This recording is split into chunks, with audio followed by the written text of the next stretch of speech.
Leading U.S. Democratic presidential candidate Joe Biden has defended himself after coming under so-called friendly fire from his own party. They claim he's been too sympathetic towards racial segregation in the past. It's so easy to go back 30, 40, 50 years and take a context and take it completely out of context. And I mean, you know, I get all this information about other people's past and what they've done and not done. And, you know, I'm just not going to go there. If we keep doing that, I mean, what we should be debating what we do from here. The issue of racial segregation was raised late in June during the first Democratic Party debate ahead of the 2020 presidential election. But next this morning, as Caleb Maupin explains, throughout American history, the Democrats haven't always been so pro-integration. Joe Biden, the current frontrunner in the Democratic presidential race, has come forward to apologize about statements he made about working with advocates of racial segregation. I regret it, and I'm sorry for any of the pain or misconception they may have caused anybody. Earlier, Joe Biden made statements about his previous work with segregationists. He was almost nostalgic, saying he got things done with some civility.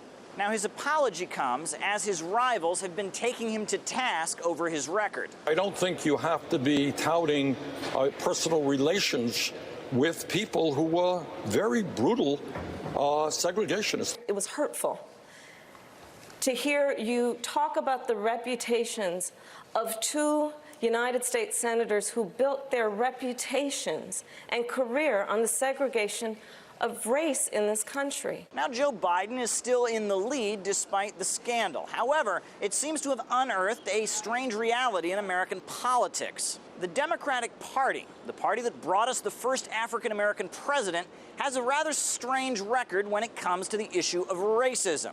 When Senator Robert Byrd of West Virginia died, Barack Obama gave him a stirring eulogy. He was a Senate icon, he was a party leader, he was an elder statesman. And he was my friend.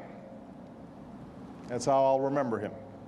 Prior to becoming a U.S. Senator, Robert Byrd had been a high-ranking member of the Ku Klux Klan. Afterwards, he repudiated the views of the hate group. But prior to that, he had some strong views when it came to the issue of race.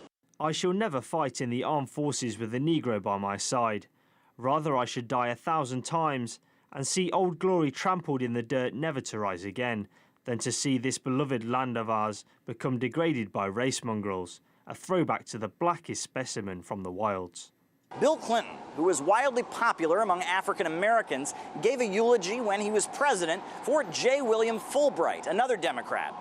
We come to celebrate and give thanks for the remarkable life of J. William Fulbright, a life that changed our country and our world forever and for the better.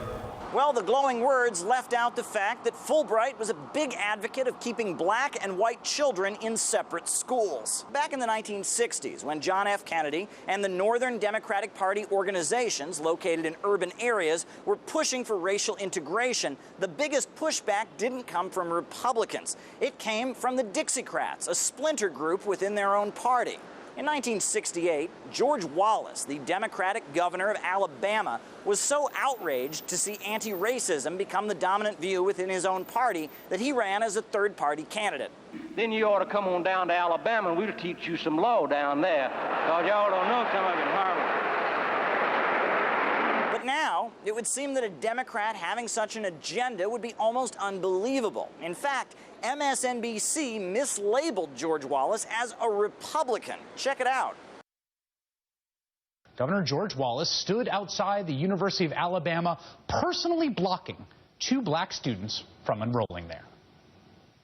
I stand here today as governor of this sovereign state and refuse to willingly submit to the illegal usurpation. Sure, Joe Biden has come forward and apologized for his statements on racial matters, but it seems like the country has forgotten that not so long ago his entire party had the same issue. After the Civil War, it was the Democratic Party that was the racist.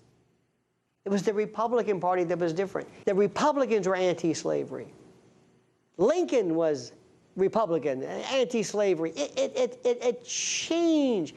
The Dixiecrats, after segregation, after the Civil War, they were the racists. Everything was a mess.